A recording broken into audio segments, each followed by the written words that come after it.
Typically, we are told, don't imagine failure, push failure out of your mind, only focus on success, fake it till you make it, or it's a phrase that I absolutely hate, frankly, because it's not even clear what that means. But if you look at the literature, the scientific literature, what the Balcetis lab and other labs have shown is we hear, keep the big goal in mind, focus on the big goal. So now we're going to address, what does the science say about visualizing big goals? If you're somebody who's interested in business, or let's say you're focused on relationship, is thinking about the perfect relationship and what that would look like and the family that you would have and where you would live, is that effective in generating the kinds of behaviors that will lead you to that? Is it effective to think about the big win at the end? Well, it turns out it is, but you have to be very, very careful with when and how you implement that visualization, because if you do it correctly, it can really serve your goal seeking well. And if you do it incorrectly, it can undermine the entire process.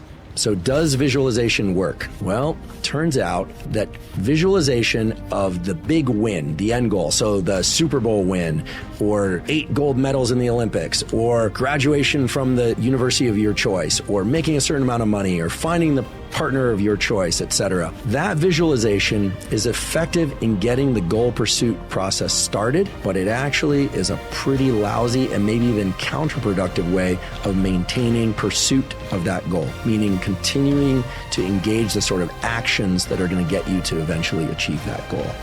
I think this is going to be surprising to people at first, but if we think about the physiology of the blood pressure system, it'll make sense. Good scientific studies have been done where people are told to imagine or even script out their long-term vision and goal for themselves. What is the big goal? And they're taught to or told to imagine it with a rich amount of detail, to think about how it's going to feel in their body and the big win. And basically what happens is, if you measure people's blood pressure or other metrics of physiology, you see an increase in that systolic blood pressure. There's kind of a ramping up of the readiness and excitement for that goal. But that increase in blood pressure quickly wanes. And over time, that visual of the long-term goal becomes a poor thing to rely on in order to generate the actions that are required to reach that goal. In fact, there's a much better way to maintain ongoing action toward a goal that also involves visualization, but it turns out it's not about visualizing success, it's about visualizing failure. The Balcetis lab and other labs have looked at whether or not people make progress toward goals of different types, whether or not they're thinking about the goal, they're thinking about that goal line and what they want to achieve, that long-term goal and all the wonderful things associated with it, or whether or not they're thinking about all the ways in which they could fail en route to that goal. Right?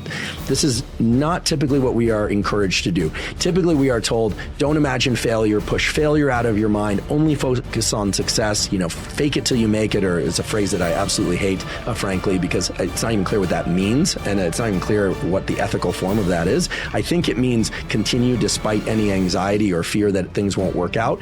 But if you look at the literature, the scientific literature, what the Balcetis lab and other labs have shown is that there's a near doubling in the probability of reaching one's goal if you focus routinely on foreshadowing failure. You think about the ways in which things could fail if you take action A or you take action B, and instead, therefore, you take action C.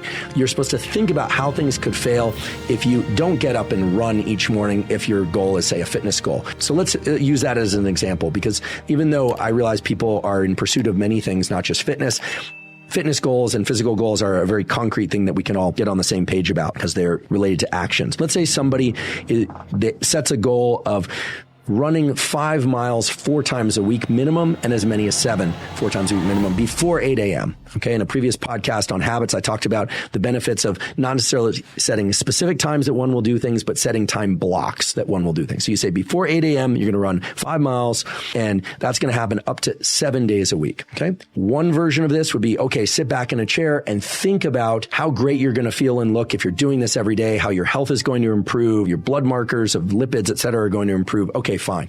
That's the visualization goal of visualizing the endpoint. Turns out that is far less effective and maybe even counterproductive compared to thinking about what's going to happen if you don't do this, the negative health outcomes that are going to occur, the disappointment you're going to have in yourself, the fact that you're going to wait until 7:30. That's not long enough for many people to run 5 miles. You go to put it on your shoes, it's going to be pouring rain or even hailing or snowing outside, and now you're not going outside unless you're somebody who's particularly motivated to do that. So foreshadowing failure turns out to be the best way to motivate toward goal pursuit. In fact, as I mentioned before, there's a near doubling in the likelihood that people will reach goals of any kind when they're constantly thinking about how bad it's going to be if they fail. If we think back to the neural circuit associated with assessing value in our goal pursuits, this makes perfect sense. The amygdala, that center of the brain that's involved in anxiety and fear and worry, well, the amygdala is one of the 4 core components of our goal setting and goal pursuit circuitry. And there's no bypassing that. There is no one listening to this or watching this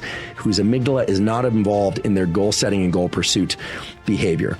And so while I'd love to be able to tell you that all you should think about is rainbows and puppies and all the wonderful, rewarding things that are going to happen when you achieve your goals, the truth is you should be thinking mainly about how bad it's really going to get if you don't do it, how disappointed in yourself you're going to feel, how it will negatively impact you, if not in the immediate term, in the long term, if indeed your goal is to reach your goal. So I want to emphasize that I'm not interested in encouraging people to flagellate themselves. I'm encouraging people to achieve their goals. And it turns out the best way to do that is by foreshadowing failure. And the more specific you can get by writing down or thinking about or talking about how bad it will be if you don't achieve your goals, the more likely you are to achieve those goals. Part of the reason for that almost certainly has to do with increases in systolic blood pressure and increases in readiness in your system when you imagine failure. The brain and body are much better at moving away from fearful things than towards things we want. I wish I could tell you that wasn't the case, but there is a true asymmetry in the way we are built. In fact, the brain and body can engage in what's called one trial learning. When something bad happens, we eat a food that makes us sick, we have an interaction with a person or place that we really don't like, it only takes one trial to one event, one time to reorient or rewire our neural circuitry so that we have a bias toward moving away from that thing in the future. When things go well, unfortunately, that doesn't often occur. If things go really, really well, it might orient our brain and body toward wanting more of that thing, and we'll have neural circuitry changes that will lead us to engage in that particular behavior or interaction again. But it is never as effective as these avoidance circuits.